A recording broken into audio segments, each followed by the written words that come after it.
Time show का मैं हूं आपके साथ। चलिए रुक करते हैं खबरों की ओर। संसद भवन की सुरक्षा में 22 साल बाद एक बार फिर से बड़ी चूक हुई है। आज जब सदन की कार्रवाई चल रही थी तभी दो युवक दर्शक दीर्घा से चैम्बर में कूद गए। इन दोनों युवकों पर बेंच पर चढ़कर आगे बढ़ने लगे, लेकिन सांसदों ने उन्हें पकड़ लिया। हनुमान बेनीवाल ने हिम्मत दिखाते हुए एक युवक को पकड़ लिया। हालांकि नई संसद में इतनी बड़ी चूक आखिर हुई कैसे युवक यहां तक पहुंच गए, देखिए इसी पर हमारी एक खास रिपोर्ट।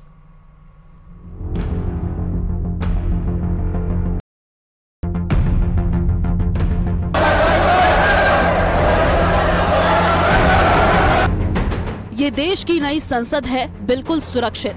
संसद आराम से बैठकर कार्रवाई को सुन रहे थे, तभी अचानक कुछ ऐसा हुआ जिससे पूरी संसद हिल गई। लोगों को आज से 22 साल पहले का मंजर याद आ गया।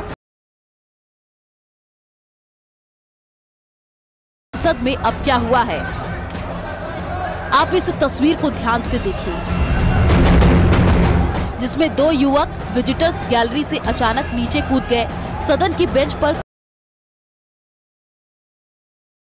स्प्रे छिपा रखा था, उसे निकालकर स्प्रे किया, जिससे सदन में पीला धुआं फैलने लगा।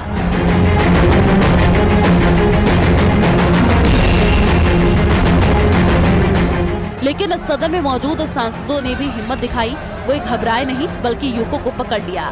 तस्वीरों में आपको राजस्थान के नागौर से सांसद हनुमान बेनीवाल भी दिखाई दे रहे होंगे। बेनीवाल युवक को पकड़ने के लिए सबसे पहले आगे गए। तस्वीरों में आप हनुमान बेनीवाल युवक की तरफ बढ़ता हुआ दिखाई दे रहा है। वहीं हनुमान बेनीवाल को देखकर युवक इधर उधर भागने का प्रयास भी कर रहा है, लेकिन अंत में युवकों को पकड़ लिया गया। दो लोग कूदे, उसके ऊपर दर्शक दीर्घा को पकड़ के नीचे, और फिर उन्होंने आगे अध्यक्ष की जो चेयर है उस तक आने का प्रयास किया। हम लोगों ने उसको रोका, एक को रोका पहले और दूसरे को फिर दूसरे सांसदों ने रोका। इस तरह की घटना हो जाए तो ये दुखद है, क्योंकि ये तो और कुछ भी बहुत हो सकता था। पहले ऐसा होता था कि ऊपर गैलरी में भी हर रो में सिविल ड्रेस में सिक्योरिटी के लोग रहते थे। अगर कोई हिलने की कोशिश करता था वहीं पकड़ लेता। अब कोई अपॉइंटमेंट ही नहीं हो रहा है। नहीं, कहा जा रहा है कि युवकों की पिटाई भी की गई। इसके बाद उन्हें सुरक्षा कर्मियों को सौंप दिया गया। इस दौरान पूरे सदन में अफरा तफरी मच गई। स्पीकर ने सदन की कार्रवाई स्थगित कर दी। सिक्योरिटी से तो काफी सिक्योरिटी से गुजरे हम, हमारा चेक हुआ, बायोमेट्रिक वगैरह ये सब चेक हुआ पहले। सिक्योरिटी वगैरह तो सब सही थी, लेकिन उसके बावजूद भी वो बंदा वहाँ से कूद गया। अच्छा, अब एक्चुअली बात ये है ना कि सबके तो पास बन के जाते हैं और सबका बायोमेट्रिक से, आधार कार्ड से वेरिफिकेशन होकर तब जाते हैं। अब ऐसा किसी को वो भी नहीं कर सकते कि वो क्या ले रहा हो क्या। दोनों युवक सांसद विजिटर के पास पर सदन में आए थे। वहीं सदन के बाहर एक महिला और पुरुष ने पीले रंग का धुआं छोड़ा। इनके पास से कोई फोन या बैग बरामद नहीं हुआ। हालांकि बाहर से गिरफ्तार हुए दोनों लोगों का दावा है कि खुद से संसद पहुंचे और उनका किसी संगठन से ताल्लुक नहीं है।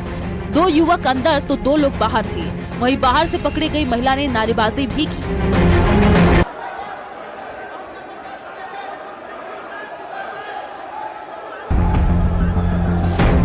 अब आप सोच रहे होंगे कि संसद की इस घटना को 22 साल पहले की घटना से कैसे जोड़ा जा रहा है। तो आपको बता दें कि 13 दिसंबर 2001 को 5 आतंकियों ने संसद पर हमला कर दिया था। आतंकियों के पास AK-47 और हैंड ग्रेनेड थे, जबकि सिक्योरिटी गार्ड निहत्थे थे। इस आतंकी हमले में 5 आतंकियों समेत 9 लोगों की मौत हो गई थी, जिसके बाद से एक बार फिर इस घटना को बड़ी सुरक्षा चूक माना जा रहा है।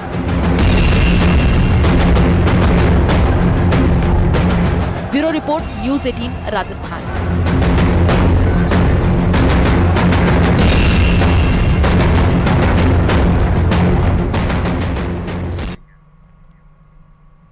तो मध्य प्रदेश में मुख्यमंत्री के तौर पर मोहन यादव ने शपथ ली, तो वहीं जगदीश देवड़ा और राजेंद्र शुक्ला ने डिप्टी सीएम की शपथ ली। समारोह में प्रधानमंत्री नरेंद्र मोदी मौजूद रहे। देखिए रिपोर्ट। मैं डॉक्टर मोहन यादव ईश्वर की शपथ लेता हूं कि मैं जगदीश देवड़ा अपने कर्तव्यों का श्रद्धा पूर्वक और शुद्ध अंतःकरण से निर्वहन करूंगा।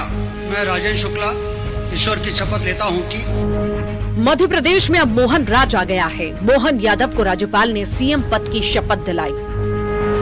मैं मध्य प्रदेश के राज्य के मुख्यमंत्री के रूप में अपने कर्तव्यों का श्रद्धा पूर्वक और शुद्ध अंतःकरण से निर्वहन करूंगा।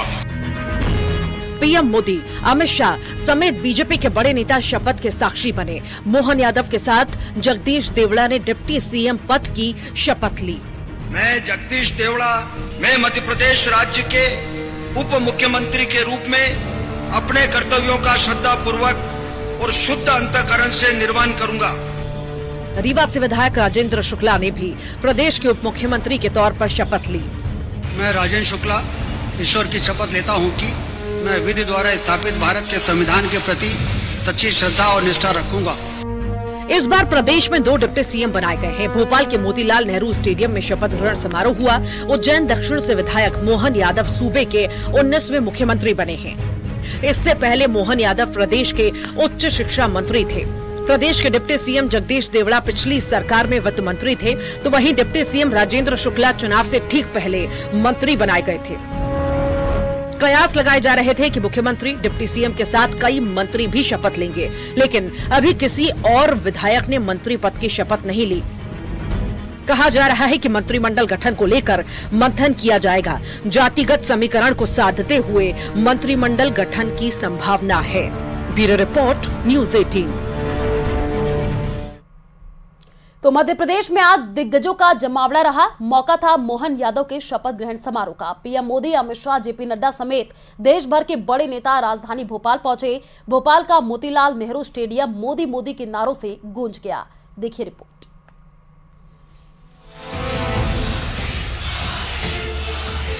मध्य प्रदेश में मोहन यादव के शपथ ग्रहण समारोह में बीजेपी के दिग्गज नेता पहुंचे। जैसे ही प्रधानमंत्री नरेंद्र मोदी मंच पर पहुंचे, मोतीलाल नेहरू स्टेडियम मोदी मोदी के नारों से गूंज गया। प्रधानमंत्री मोदी के साथ मंच पर देश के गृह मंत्री अमित शाह, बीजेपी के राष्ट्रीय अध्यक्ष जेपी नड्डा समेत दिग्गज और बड़े नेता मौजूद रहे। केंद्रीय मंत्री नितिन गडकरी और केंद्रीय मंत्री ज्योतिरादित्य सिंधिया भी मोहन यादव की शपथ के साक्षी बने। मोहन यादव की शपथ ग्रहण में अलग अलग राज्यों के मुख्यमंत्री भी पहुंचे। उत्तर प्रदेश के मुख्यमंत्री योगी आदित्यनाथ, गुजरात के मुख्यमंत्री भूपेंद्र पटेल, महाराष्ट्र के सीएम एकनाथ शिंदे, उत्तराखंड के सीएम पुष्कर सिंह धामी, महाराष्ट्र के deputy CM Devendra Fadnavis, Ajit Pawar, Shivraj Singh, VD Sharma, Narendra Singh Tomar, Kailash Vijayvargiya, Prahlad Patel समेत दिग्गज नेता आज मौजूद रहे। शपथ ग्रहण समारोह में मोहन यादव के गृहनगर उज्जैन से भी कई सारे लोग पहुंचे थे।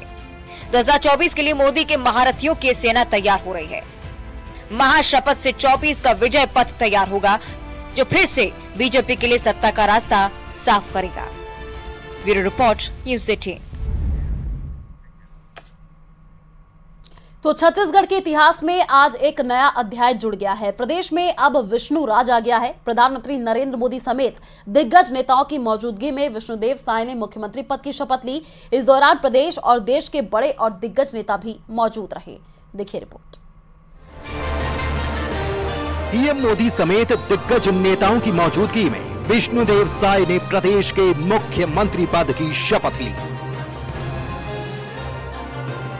कि मैं विधि द्वारा स्थापित भारत के संविधान के प्रति सच्ची श्रद्धा और निष्ठा रखूंगा। राज्यपाल ने नए मुख्यमंत्री को पद और गोपनीयता की शपथ दिलाई। नवा छत्तीसगढ़ अब विष्णुदेव साय के नेतृत्व में नए कीर्तिमान स्थापित करने के लिए तैयार है। विष्णुदेव साय के साथ अरुण साव ने भी डिप्टी सीएम पद की शपथ ली। मैं विधि द्वारा स्थापित भारत के संविधान के प्रति सच्ची श्रद्धा और निष्ठा रखूंगा। वहीं विजय शर्मा ने भी प्रदेश के डिप्टी सीएम पद की शपथ ली है। मैं छत्तीसगढ़ राज्य के उप मुख्यमंत्री के रूप में अपने कर्तव्यों का श्रद्धापूर्वक और शुद्ध अंतःकरण से निर्वहन करूंगा। प्रदेश में इस बार 2 डिप्टी सीएम बनाए गए हैं। विष्णुदेव साय छत्तीसगढ़ के चौथे मुख्यमंत्री बने हैं। चुनाव में जनता से किए वादों को पूरा करने के लिए साय की टीम तैयार हो रही है। इसके कंधों पर ही प्रदेश के विकास की जिम्मेदारी रहेगी। नए चेहरे, नए तेवर और नए अंदाज में नए आयाम स्थापित होंगे। Bureau report, news 18। तो तो छत्तीसगढ़ की राजधानी रायपुर में शपथ ग्रहण समारोह के दौरान प्रधानमंत्री मोदी की सादगी देखने को मिली, जहां पीएम मोदी ने राज्यपाल के आगे से टेबल हटाई।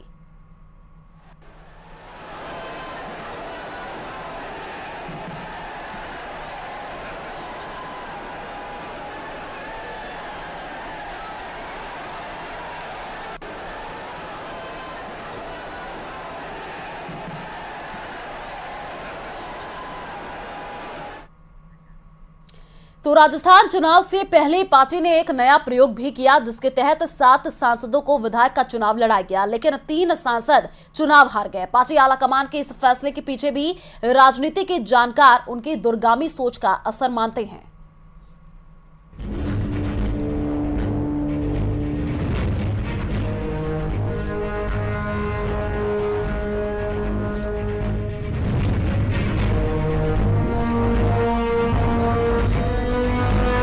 प्रधानमंत्री नरेंद्र मोदी परंपरागत राजनीति से हटकर सियासत करते हैं। अब वो साबित भी हो रहा है। राजस्थान चुनाव में मध्य प्रदेश की तर्ज पर सांसदों को मैदान में उतारा गया। ये फैसला भी चौंकाने वाला था। 7 सांसदों को विधायक का चुनाव लड़ाया गया, जिनमें से 4 सांसदों ने चुनाव जीत लिया। राजनीति के जानकारों की माने तो इस फैसले के पीछे पार्टी की मंशा ये संदेश देना था कि किसी को भी कोई जिम्मेदारी दी जा सकती है। इसके अलावा पार्टी केंद्र और राज्य के नेता को बराबर समझती है। इसके साथ इस प्रयोग से लोकसभा चुनाव का लिटमस टेस्ट भी हो गया। 7 सांसदों में 4 जीते, जिसका असर लोकसभा में बदलाव के तौर पर दिखेगा। सांसदों को चुनाव लड़ाने का मसला हो या फिर सीएम और डिप्टी सीएम के चुनाव का तरीका, हर जगह 2024 के लोकसभा चुनाव की रणनीति नजर आई है। राजनीति के जानकार मानते हैं कि लोकसभा चुनाव के मद्देनजर ब्राह्मण चेहरे पर दांव लगाया गया है। राजपूत और दलित नेता को डिप्टी सीएम बनाना भी उसी रणनीति का हिस्सा है। अब कयास है कि जाट, गुर्जर, मीणा, ओबीसी विधायक मंत्री बनाए जाएंगे, जिसका सीधा असर यूपी, एमपी, हरियाणा, गुजरात के वोट बैंक पर दिखेगा। अब सवाल यह है कि पार्टी के सीनियर लीडर्स का क्या होगा? क्या पार्टी उन्हें नई जिम्मेदारी दे सकती है? माना जा रहा है कि वसुंधरा राजे को केंद्र की राजनीति में लाया जा सकता है। राजेंद्र राठौड़, किरोड़ी लाल मीणा और सतीश पूनिया को अहम पद मिल सकता है। इसके अलावा वरिष्ठ नेताओं को राज्यपाल का जिम्मा दिया जा सकता है। आला कमान क्या फैसला लेता है, ये कोई नहीं जानता, लेकिन जब तक फैसला नहीं होता तब तक ऐसे कयास लगते रहेंगे। Bureau report, news 18 Rajasthan. तो मुख्यमंत्री और डिप्टी सीएम के नामों के ऐलान के बाद अब शपथ ग्रहण समारोह की तैयारियां शुरू हो गई हैं। 15 दिसंबर को जयपुर के रामनिवास बाग स्थित अल्बर्ट हॉल पर भव्य शपथ ग्रहण समारोह आयोजित होगा। देखिए रिपोर्ट।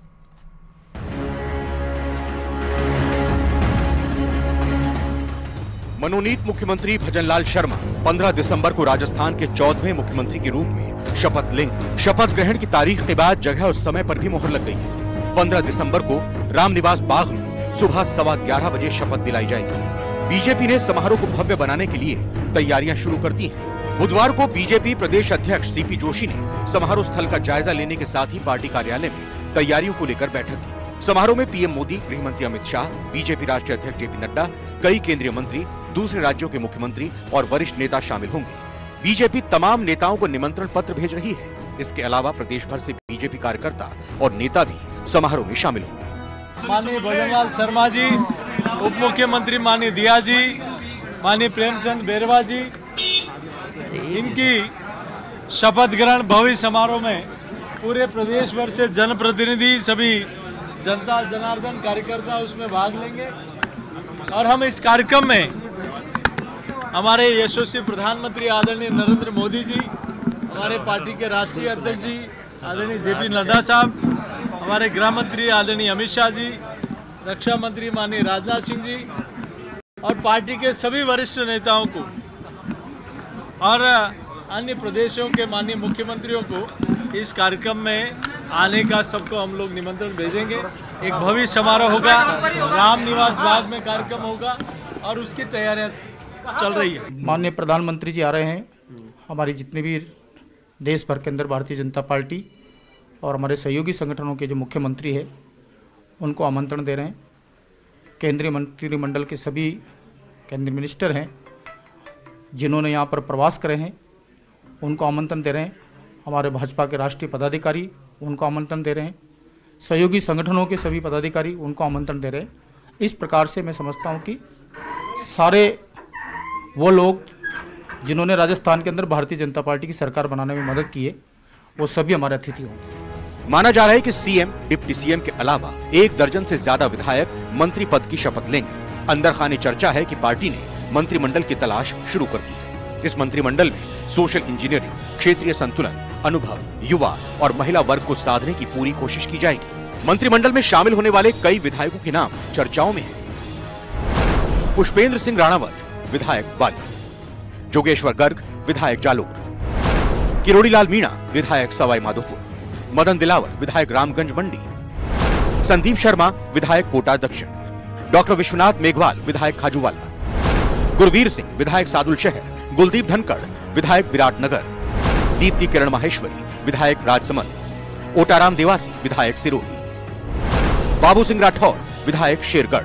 बाबा बालकनाथ, विधायक तिजारा, हमीर सिंह भायल, विधायक सिवान, महंत प्रतापपुरी, पोखरा, अनीता भदेल, विधायक अजमेर दक्षिण, शंकर डेचा, विधायक सागवाड़ा, श्रीचंद कृपलानी, विधायक निम्बाहेड़ा, जवाहर सिंह बेडम, विधायक नगर, भागचंद सैनी, विधायक बांदीकुई, रामस्वरूप लांबा, विधायक नसीराबाद, हरलाल सहारण, विधायक चूरू, छोटू सिंह भाटी, विधायक जैसलमेर। सीएम और डिप्टी सीएम के चौंकाने वाले नामों को देखते हुए अभी कोई भी विधायक मंत्री पद को लेकर कुछ भी बोलने को तैयार नहीं है, लेकिन कई विधायक अभी भी जयपुर में ही हैं और पार्टी में अलग अलग स्तर पर मेल मुलाकात कर लॉबिंग की कोशिश कर रहे हैं। उधर सीपी जोशी ने सीएम गहलोत पर नेता प्रतिपक्ष को लेकर निशाना भी साधा। अशोक गहलोत साहब, आपके लीडर अपोजिशन के लिए क्या हुआ था उस बैठक में कि हाईकमान जो कहेगा उसके आदेश की पालना करेंगे, वो भूल गए क्या? लेकिन भारतीय जनता पार्टी में आंतरिक लोकतंत्र है और सबकी राय के आधार पर ही निर्णय होते हैं। बेशक सीएम और डिप्टी सीएम के नामों में बीजेपी ने सभी को चौंकाने का काम किया है, लेकिन मंत्रिमंडल में चौंकाने की बजाय कई चीजों को साधने की कोशिश किए जाने की ज्यादा संभावनाएं हैं। अगले साल लोकसभा चुनाव हैं, ऐसे में सोशल इंजीनियरिंग के साथ ही क्षेत्रीय संतुलन साधने की ज्यादा कोशिश होगी। जिन जिलों से बीजेपी ज्यादा सीटें जीती है, वहाँ ज्यादा मंत्री पद मिलने के आसार हैं, लेकिन जहाँ पर बीजेपी कमजोर रही है, वहाँ से भी मंत्री पद देकर मैसेज देने की कोशिश की जाएगी। न्यूज़ 18 राजस्थान के लिए जयपुर से सौरभ गृहस्थी की रिपोर्ट। तो सर्दी बढ़ने के साथ कोरोना की चाल भी बढ़ रही है। पिछले कई दिनों से रोज 100 से ज्यादा मामले सामने आ रहे हैं। सिंगापुर ऐसा देश है जहां कोरोना के मामलों में तेजी से उछाल आया है। क्या यह चिंता बढ़ाने वाला तो नहीं? इसी पर देखिए रिपोर्ट।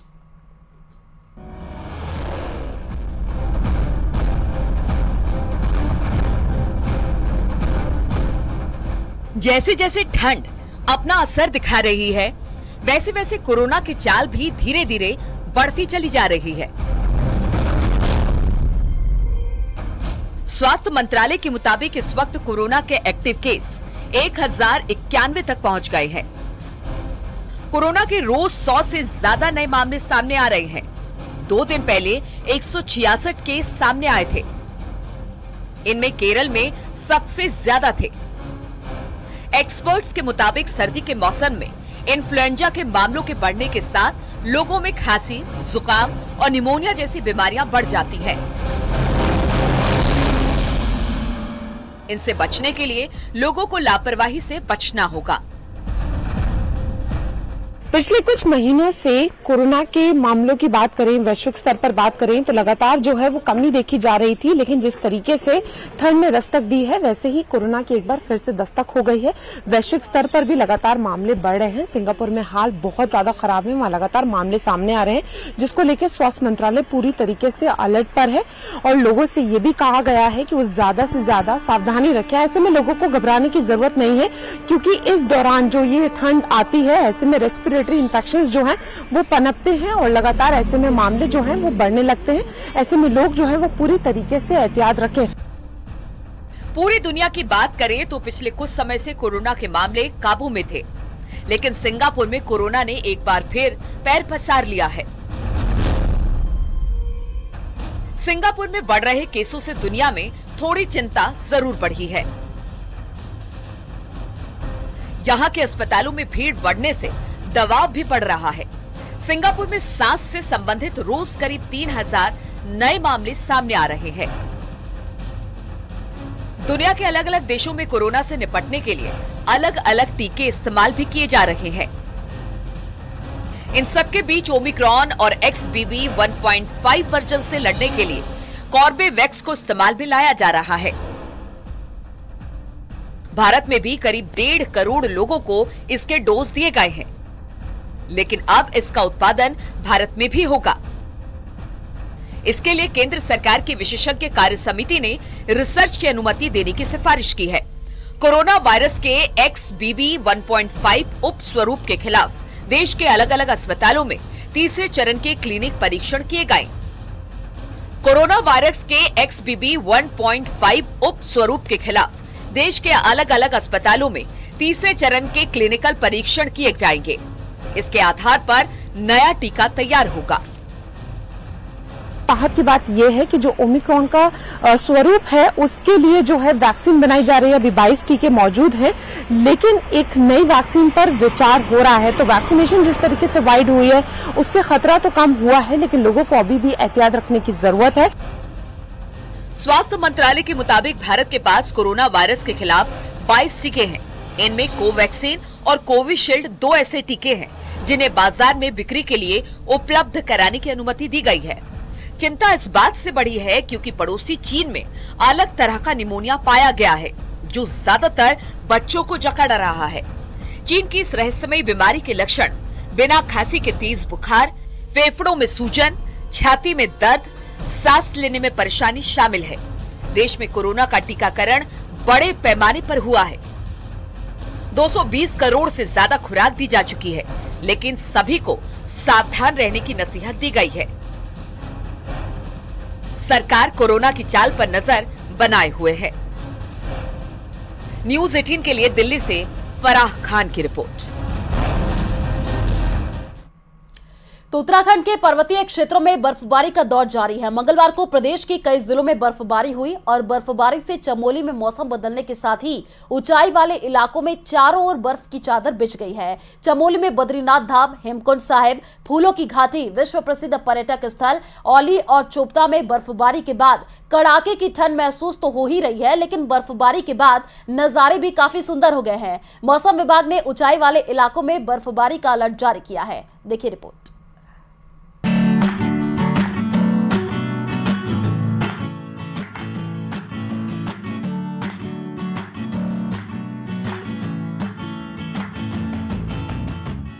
उत्तराखंड में मौसम के करवट बदलते ही बर्फबारी का दौर शुरू हो गया है। पहाड़ की वादियां बर्फ की सफेद चादर से लिपटी हुई हैं।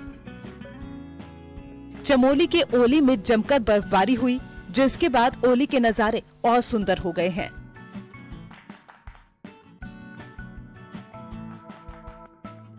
वहीं बर्फबारी का सैलानी भी जमकर लुत्फ उठा रहे हैं।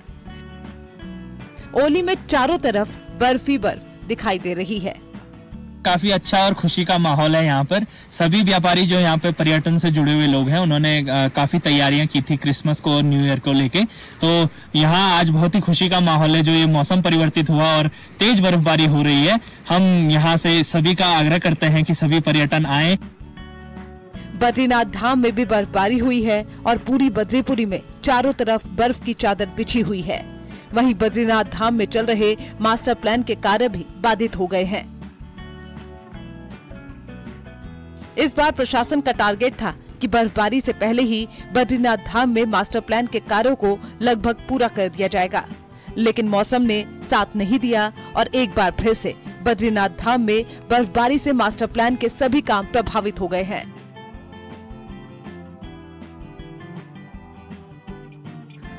चमोली के ऊंचाई वाले इलाकों में मौसम बदलने के साथ ही बर्फबारी शुरू हो गई है। आप देखिए किस तरीके से ऊंचाई वाले इलाकों में इस समय बर्फ की सफेद चादर यहाँ पे बिछ चुकी है। पेड़ों पर आप देखिए बर्फ की सफेद चादर जम चुकी है और जो पहाड़ों में मौसम विभाग ने कहा था कि अगले कुछ दिन मौसम बदल सकता है, वो पूर्व अनुमान सटीक साबित हुआ, यहाँ पे नजर आया।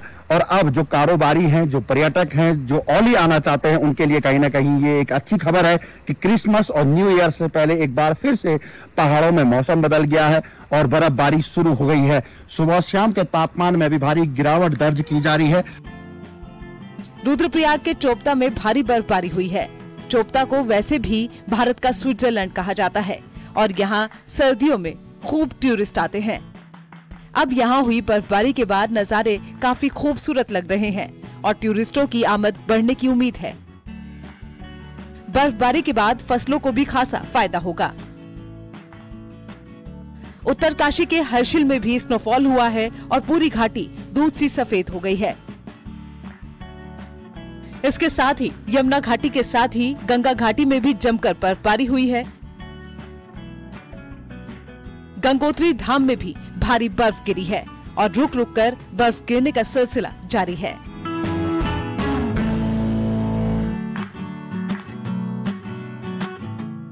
उत्तराखंड के कई टूरिस्ट प्लेस में बर्फ गिर चुकी है और कई जगह पर स्नोफॉल का इंतजार है। इस बार क्रिसमस और न्यू ईयर से पहले ही पहाड़ों में अच्छी खासी बर्फबारी हो गई है।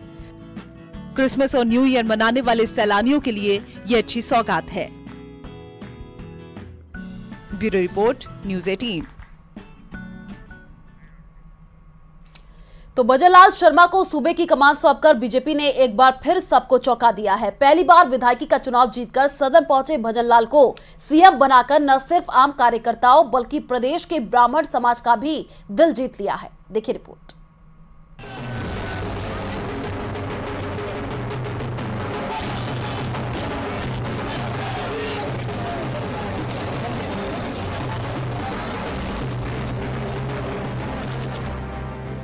भजनलाल शर्मा की ताजपोशी पर जश्न जोरदार।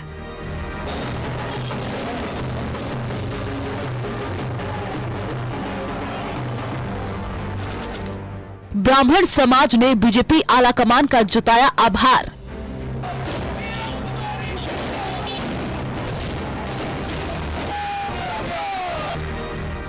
भजनलाल शर्मा के प्रदेश का सीएम बनने पर ब्राह्मण समाज ने खुशी जाहिर की है। लोगों का कहना है कि ब्राह्मण समाज के चेहरे को सीएम बनाने की उनकी बहुत पुरानी मांग थी, जो अब पूरी हो गई। ऐसी ही एक तस्वीर आप अपने टीवी स्क्रीन पर देख रहे हैं।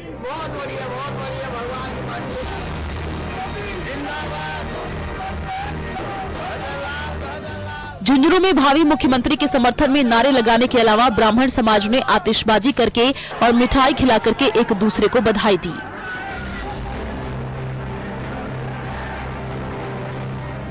एक और जहां झुंझुनू के ब्राह्मणों ने भजनलाल की ताजपोशी कर अपनी प्रसन्नता का इजहार किया, वहीं राजसमंद में बीजेपी कार्यकर्ताओं ने आम विधायक को सूबे का मुखिया बनाए जाने पर पीएम मोदी, गृह मंत्री अमित शाह और बीजेपी अध्यक्ष का आभार जताया।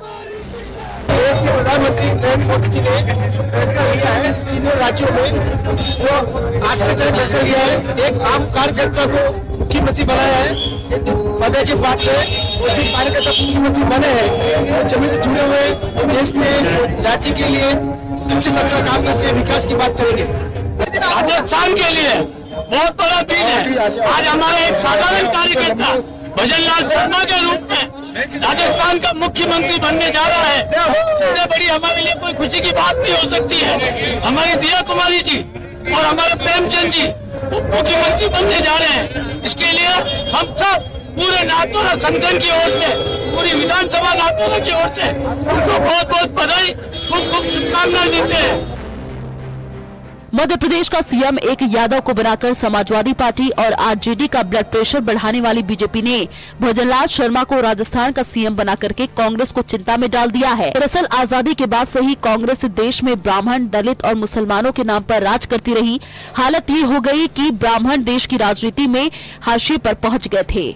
ऐसे में बीजेपी ने राजस्थान का सीएम पद एक ब्राह्मण को देकर उत्तर भारत के ब्राह्मणों को ये संदेश दे दिया कि ब्राह्मणों की पार्टी वास्तव में बीजेपी ही है। जाहिर है देश की राजनीति में हाशिए पर पहुंच चुके ब्राह्मणों को भजनलाल की ताजपोशी से वास्तव में खुश होने का कारण मिल गया है। Bureau report, news 18 Rajasthan.